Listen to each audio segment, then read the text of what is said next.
நல்லா தான் பேட்மிண்டன் விளையாடிக்கிட்டு இருந்தாரு. விளையாண்டு முடித்து உட்கார்ந்த நேரத்தில் குப்புற விழுந்து மரணித்த அதிர்ச்சி.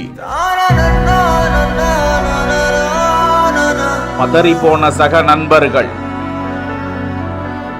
சத்தீஸ்கர் மாநிலம் ராய்ப்பூரில் உள்ள மாவட்ட பூப்பந்து அகாடமியில் பேட்மிண்டன் விளையாடி கொண்டிருந்த போது ஒரு இளைஞர் விளையாடிய சிறிது நேரத்திற்கு பிறகு மைதானத்தின் வெளியே வந்து அமர்ந்திருந்தார். அருகாமையில் ஒரு இளைஞர் நின்று கொண்டிருந்த போதே திடீரென தரையில் குப்புற விழுந்து மயங்கி விட்டார். இது குறித்து மருத்துவர்களுக்கு தகவல் அளிக்கப்பட காவல்துறையினரோடு அங்கு வந்து அவரை பரிசோதித்த போது அந்த இளைஞர் உயிரிழந்து விட்டதாக கூறப்படுகிறது. சீரான உணவு முறை, உறக்கம், உடற்பயிற்சி போன்றவற்றை கடைபிடித்து வருபவர்களுக்கு இது போன்ற ஆபத்துக்கள் நிகழாது என்றும், உடலில் இதயம் சம்பந்தப்பட்ட பிற பிரச்சனைகள் இருப்பவர்கள் அதிகமாக ரிஸ்க் எடுத்து விளையாடக்கூடாது என மருத்துவர்கள் பரிந்துரைப்பது குறிப்பிடத்தக்கது.